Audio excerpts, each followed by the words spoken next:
Ron musod ta sa housing sa Tuminhaw. Aton tanawon og unsa kanindot ang housing diri sa Tuminhaw guys. Mao ni siya gitawa og Green Heights 1. Barangay Tuminhaw dan Bantayan, Cebu. Ay mao din ni paparehare sa siya kalapi guys. Na housing.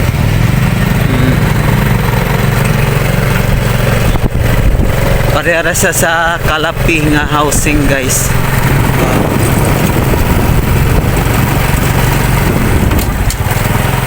Nanira makita nato diri guys. Very nice.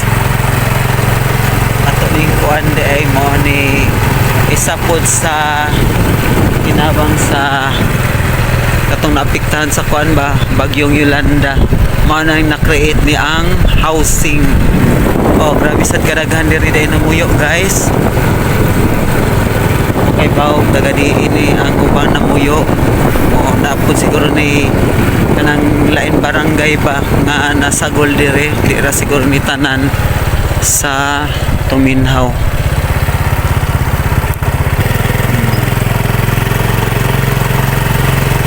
Manihikuan guys ha sa Tuminhaw housing.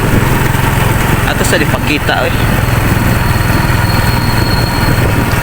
Nagansa ni na to time ang hello.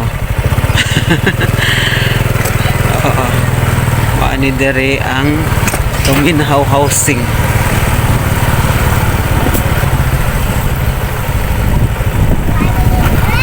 Please kay ang mga nakakuan dere guys, naka-abel dere sa mga balay kay kuan man ni siya free rani gikan sa atong gobyerno. Oo. Sa ako nang giingon mao ni kanang hinabang sa katong bagyo nga Yolanda. Gi-create nila og kanang housing program. Then isa ang tagadan Bantayan nakaabil aning housing guys. Okay. Mao man ni kuan guys. Isa pud ang Bantayan atong grabe ka kusog sa Yolanda.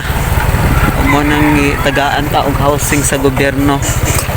Para po din taon nga maoki na ang pamuyo sa mga katauhan ug dili na sila mahadlok o nanapoy bagyong mga umaabot o kay ligo na ang ilang mga balay.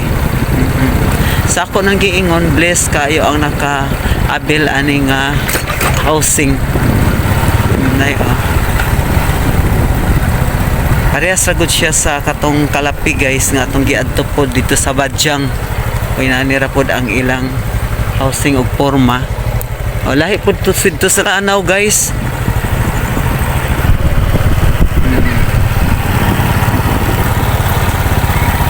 Itor-tor lang kamo ha. Ipakita na ko unsa ka nindot ang housing sa Tuminhaw. First time ni ako naka-step diri guys. Asa to? Nasaan na ta? Asa to kita ang dan maglapos ta dito dapita. Ouch. Daghan ni mga hump guys kay kuan ni protection ni sa mga kabataan. Kay na mag-uban kusog kay magpadagan. So gipamutangan og mga hump.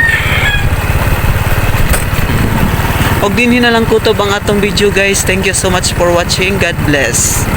Og mabuhay tayong mga tagadan Bantayan.